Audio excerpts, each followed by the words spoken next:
저희 회사에는 지난달에 학교를 졸업한 최시성을 가진 한 자매가 있습니다. 이 자매는 우즈베키스탄에 단기 선교여행 그리고 선교사가 되기 위해서 떠나려고 준비하다가 간단하게 사회생활을 경험하기 위해서 가인즈 인턴으로 지원해서 근무를 시작했습니다.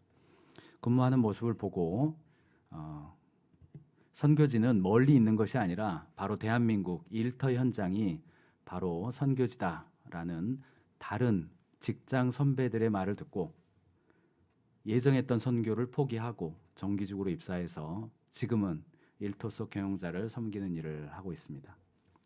최 연구원의 의사결정은 하나님이 기뻐하시는 결정일까요? 제가 성경 말씀을 안 읽고 자, 성경 말씀 보여주십시오. 같이 출애굽기 20장 15절 말씀 같이 읽겠습니다. 시작. 도둑질하지 못한다. 오늘의 본문 말씀 도둑질하지 말라는 하나님의 명령은 기본적으로 개인의 소유권을 인정하신 선언이기도 합니다. 심지어 다시 한번 내 이웃의 것을 탐내지 말라고 재차 강조하신 선언이기도 합니다. 소유는 선한 것인가 하는 오늘 메시지를 중심으로 들어가기에 앞서서 선함이 무엇인가에 관한 언급을 좀 해야 될 것 같습니다. 여러분, 선함이 무엇입니까? 무엇이 선한 것입니까? 인간의 지성으로 가장 먼저 생각하는 것은 좋은 것이 선하다는 기능론적인 관점입니다. 공리주의와도 연결되어 있고 이런 관점은 일단 개인에게 좋은 것보다는 집단이나 공동체에 좋은 것이 선한 것이고 지금 좋은 것뿐 아니라 미래에도 좋은 것이 보다 선한 것이다 라고 말하는 관점입니다. 결국은 절대적인 선은 없고 구성원들의 합의에 의해서 만들어지는 선을 주장하는 선의 상대적 관점을 갖게 됩니다. 인간이 상상하는 두 번째 선에 대한 관점은 옳은 것이 선하다라는 겁니다. 이른바 도덕률로 선을 판단하는 것입니다. 자연법칙이나 인류의 인권 이런 절대적인 가치에 두고 거기에 부합한 것을 선하다고 하는 것입니다. 하지만 이런 관점은 진리의 절대성을 지지하기는 하지만 태양이 지구를 돈다거나 지구는 평평하다처럼 잘못된 관찰조차도 절대시해버리는 문제가 항상 존재합니다. 선함이 무엇입니까? 우리는 성경을 통해서 그 답을 이미 알고 있습니다. 선함은 곧 하나님 그 본체이십니다. 그러므로 인간 차원에서의 선함이라는 것은 하나님 당신의 선한 성품과 그 사역을 닮아가는 것이라고 할 수 있을 겁니다. 즉 선함이란 하나님을 닮아가는 것 혹은 닮을 수 있는 기회를 얻는 것이라고 정의해 볼 수 있을 겁니다.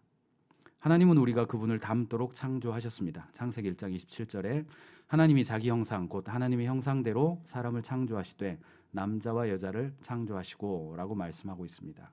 에베소서 5장 1절에도 그러므로 사랑을 받는 자녀같이 너희는 하나님을 본받는 자가 되고 라고 말씀하고 있습니다. 우리가 하나님의 자녀로서 하나님의 거룩한 성품을 닮아갈 때 하나님이 기쁨을 누리시리라는 것은 자녀를 키우는 부모라면 희미하게나마 당연히 알 수 있게 됩니다. 어떤 선한 것이 왜곡되었다고 해서 그 자체가 나쁘다고 말하는 것은 옳지 않습니다. 오늘날 결혼은 수많은 현실적인 문제로 왜곡되어 있지만 결혼 자체는 하나님이 제정하신 선한 것입니다. 그 속에서 하나님의 성품을 닮아갈 수 있기 때문입니다. 인내의 마음, 헌신, 양보와 타협, 소통, 공동체에 대한 책임을 감당하는 것 이런 것들은 결혼과 가정을 통해서 배울 수 있는 중요한 하나님 차원의 성품들입니다. 역시 비즈니스를 통해서 회복해야 될 선함, 즉 재산의 소유, 생산성, 고용, 거래, 대출, 이윤 이런 것들을 설계하신 하나님의 선함에 대해서 역시 우리가 다시 관심을 가질 필요가 있습니다. 사랑하는 다운교회 교우 그리고 청년 여러분, 우리가 무엇인가를 소유하는 것, 생산성을 올리기 위해서 자연을 활용하는 것, 고용을 통해서 목적을 이루는 것, 비즈니스의 필수적인 것들은 본질적으로 선합니까? 악합니까? 아니면 가치 중립적입니까? 가치 중립적이라고 판단하는 것은 논쟁을 피할 수는 있지만 그것을 통해서 하나님을 영화롭게 할 수 있는 기회를 잃어버릴 뿐 아니라 회복해야 할 우리의 적극적인 활동과 그것을 통한 섬김과 우리 삶의 풍성함을 포기해버리는 잘못을 범할 가능성이 높습니다. 하나님을 영화롭게 하려면 어떻게 해야 하는가 하는 질문에 비즈니스에 뛰어들라라고 대답하는 사람은 거의 없습니다. 어떤 직업을 가져야 하나님의 이름을 영광스럽게 할 수 있을까요? 라는 질문을 하는 학생에게도 비즈니스에 뛰어들라라고 대답하는 사람도 거의 없을 겁니다. 처음 만나는 사람이 저는 이런저런 일터와 비즈니스에서 일하고 있습니다 라고 설명할 때 와, 훌륭한 직업으로 하나님의 이름을 영화롭게 하시네요 라고 반응하는 사람도 거의 없습니다. 대개 사람들은 하나님을 영화롭게 한다는 표현이 교회에나 어울리지 비즈니스 세계에서는 적절하지 않다고 느낍니다. 사람들을 하나님을 영화롭게 한다라는 말을 들으면 하나님께 찬양하고 감사하는 예배나 사람들에게 관해서 말하고 전도하는 일을 연상합니다. 구제하고 예배당 공간을 정리하고 헌금하는 일을 연상하기도 하고 윤리적인 생활이나 기도, 큐티, 성경 등 개인 경건 생활을 떠올립니다. 이런 것들은 분명히 하나님의 이름을 영화롭게 하기 위한 합당한 방법이지만 오늘은 이런 것보다는 우리가 깨어있는 시간의 대부분을 보내고 우리의 재능과 물질, 시간과 힘의 대부분을 보내는 일터와 비즈니스에 관한 이야기를 나눠보고 싶습니다. 또한 일터와 비즈니스가 왜곡되고 악하게 오염된 것들이 많아서 원래 하나님의 설계가 보이지 않을 지경이지만 그렇다고 해서 하나님이 원래 선하게 창조하시고 하나님의 성품을 배울 기회를 주신 것을 악하다고 하거나 중립적인 것이라고 책임을 회피해버린다면 결국 우리는 이원론의 함정에 빠질 뿐 아니라 일터와 우리의 일상생활 속에서 함께 하시는 하나님의 은혜를 누리지 못하는 반쪽짜리 신앙에 머무를 것이기 때문에 그렇습니다. 21세기 C.S. 루이스라는 칭찬을 듣고 있는 미국의 맨하탄에 있는 센트럴 처치의 팀 켈러가 쓴 일과 영성이라는 책에 소개한 대목입니다. 그는 20세기 초 영국의 기업주의가 발달하고 있을 때 영국의 신학자들의 말을 인용해서 이렇게 소개하고 있습니다. 교회가 총명한 목수를 대하는 것을 보면 보통은 술 취하지 않을 것과 여유 시간에 망나니 짓을 하지 말며 주일마다 예배에 출석하라고 타이르는 것이 고작이다. 하지만 교회가 해줘야 될 이야기는 따로 있다. 신앙을 쫓아 살려면 무엇보다도 훌륭한 테이블을 만드는 것이 우선이라고 가르쳐야 한다. 도로시 세이어스. 성도들은 그들이 하는 일에서 의미를 찾지 못한다면 주일 아침에 하는 일과 주중에 하는 일을 연결시키지 못한 채 일종의 이중 생활을 살아가는 비극을 면치 못할 것이다. 그런 이들이 알아야 할 점이 있다. 일상생활 중에 하는 바로 그 활동들이 영적인 일이며 멀리 떨어져 계시는 것이 아니라 이 땅에 살아 움직이시는 하나님과 이어준다는 사실이다. 이러한 영성은 일이 곧 기도라고 속삭일 것이다. 윌리엄 딜. 하나님이 현재 진행 중인 창조 과정에 동참하는 게 크리스천의 사명이라고 볼 때 그 사역을 떠받치는 기반은 능숙함이 되어야 한다. 각자 가진 달란트를 최대한 노력하고 능숙하게 사용해야 한다는 것이다. 팀 켈러. 하나님이 도둑질하지 말라고 명령하신 까닭은 재산의 소유가 우주의 주권을 행사하시는 하나님의 주권을 닮아가기 위한 기본적인 전제가 되기 때문입니다. 우리는 우주의 작은 일부, 우리가 우주의 한 물건의 주권을 행사함으로써 하나님의 주권을 배울 기회를 얻습니다. 우리가 우리의 소유를 소중하게 행사할 때 우주 전체에 그것을 소중하게 관리하시는 하나님의 성품을 닮을 기회를 얻습니다. 소유를 관리하기 위해서 지혜와 지식, 아름다움, 창의, 사랑, 친절, 정의, 독립성, 주도성, 자유로움, 의지의 발현, 기쁨, 이러한 하나님의 다른 많은 속성을 닮을 기회를 얻기 때문입니다. 3살 된 어린아이가 장난감을 소중히 여기는 것이나 50살 된 공장장이 자신의 큰 공장을 소중히 관리하는 것이나 책임 있는 청지기로 하나님께 하듯 한다면 하나님은 우리가 그분의 주관과 그분의 속성을 닮아가고 있음으로 인해서 틀림없이 기뻐하실 것입니다.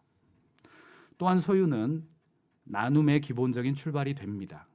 소유가 없다면 나눔도 없고 구제와 자비를 베풀 수많은 기회도 없습니다.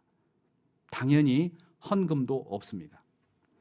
소유는 수많은 나눔의 가능성을 입체화시켜줍니다. 내가 이웃을 위해서 10만 원을 지금 나누는 것은 주님, 장차 저에게 10만 원이 필요할 때 주님이 공급해 주실 것을 믿습니다 하는 신앙 고백이 됩니다. 소유는 하나님을 닮아갈 수 있는 다른 수많은 요소들 중에 가장 우선이 되는 요소 중에 하나입니다. 하나님은 우리에게 몸을 주셨고 그것을 통해서 얻는 생산물들을 소유하도록 하셨으며 그 소유한 것을 활용하거나 거래함으로써 소유를 관리하도록 하셨습니다. 이런 활동들이 일어나는 공간을 우리는 비즈니스라고 하고 우리나라 인구의 75%는 직장인으로서 약 25%는 사장으로서 그 활동에 참여하고 있습니다. 그런 점에서 개인의 소유를 부정하는 공산주의는 국민의 재산이나 주택, 기업이나 자산을 국가가 소유함으로써 국민들이 하나님을 영화롭게 할 기회를 얻는 것조차 막고 있다는 점에서 찬성하기 어려운 국가 시스템입니다. 재산을 소유하는 것 그 자체는 하나님이 창조하신 선한 것입니다. 재산의 소유는 하나님을 영화롭게 할 다양한 기회를 제공합니다. 그래서 우리는 그 소유권을 주신 하나님께 감사하고 그것이 원래의 설계대로 사용되도록 해야 합니다. 그런 점에서 소유권은 다른 말로 관리권이라고 할 수 있습니다. 만약 타락 이전에 아담이 어느 날 밤 저희 집에 방문한다면, 아담과 하와가 방문한다면 그 둘은 틀림없이 저희 집에 들어오자마자 이렇게 말할 겁니다. 와, 이런 게 신발입니까? 나무에서 이런 것을 추출하도록 하나님이 지혜를 주셨군요. 와, 이런 게 수도입니까? 관계시설을 만들어서 이렇게 편리하게 쓰도록 하나님이 당신들에게 지혜를 주셨군요. 이걸 커피라고 합니까? 어떻게 이렇게 드실 생각을 했어요? 당신에게 지혜를 주신 하나님께 감사합니다. 이렇게 멋진 땅과 편리함을 주신 하나님을 찬양합니다. 사람들에게 지혜와 기술을 주심에 감사합니다. 라고 말할 것 같습니다. 우리는 하나님이 창조하신 자연의 것을 재배열하고 가공함으로써 하나님의 창조 사역에 동참하고 그분이 인간을 먹여 살리시는 일반운총 사역에 동참할 수 있습니다. 우리는 이 땅의 재료들로 생산성을 올리기 위해서 노력할 때 지식, 기술, 힘, 창의성, 미적 감각, 언어, 조직화 능력, 리더십 이런 하나님의 속성들을 닮아갈 기회를 얻습니다. 집에 가만히 누워 있을 때 결코 얻지 못할 하나님의 속성을 그 한 조각들입니다. 우리가 마음을 다하고 죽게 하듯 하고 사람들에게 하듯 하지 말라는 성경의 가르침에 따라서 생산활동에 충성되게 참여한다면 우리는 일터 속에서 하나님의 성품을 비추시는 것을, 하나님의 성품을 우리가 비추는 것을 하나님이 보시고 기뻐하실 것이 분명합니다. 가인지에는 일산에서 교회를 다니고 있는 한 부부 직원 동료가 있습니다. 이들이 맡은 업무는 기업의 비전을 수립해주고 구체화하는 워크숍을 기획하고 진행하는 일입니다. 주로 원데이 혹은 1박 2일 하게 되는데 이 직원들은 반드시 사전에 모여서 기도하고 해당되는 기업의 경영자를 미리 만나서 그 경영자가 크리스천이든 아니든 상관없이요, 매뉴얼상에 정해져 있는 워크숍을 위한 사전 질문이 끝나고 그에 이어서 실은 제가 크리스찬인데 사장님의 회사를 위해서 기도해 드리고 싶습니다. 혹시 사장님이 마음속에 이 워크숍을 통해서 정말로 얻고 싶은 것이 무엇입니까? 라고 질문하고 그 자리에서 기도하거나 혹은 그날 밤 사무실로 복귀해서 기도합니다.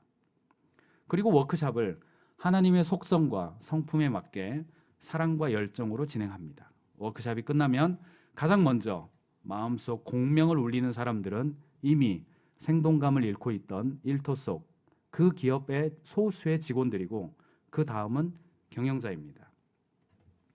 다시 교회 가겠다고 하는 사람들의 교육 만족도 평가도 나오고 경영자의 진심 어린 직원들에 대한 감사와 존중을 갖게 되는 시간을 얻게 됩니다. 그리고 믿음으로 연결되는 경우도 지금까지 많이 있습니다. 마태복음 5장 16절에는 이같이 너희 빛을 사람 앞에 비치게 하여 그들로 너희 착한 행실을 보고 하늘에 계신 너희 아버지께 영광을 돌리게 하라 라고 말씀하고 있습니다. 솔직히 말해 우리 모두의 거의 대부분의 관심이 일터에 있는데 거기에서 이런 시도를 하지 않는다면 과연 어디에서 이런 시도를 한단 말입니까?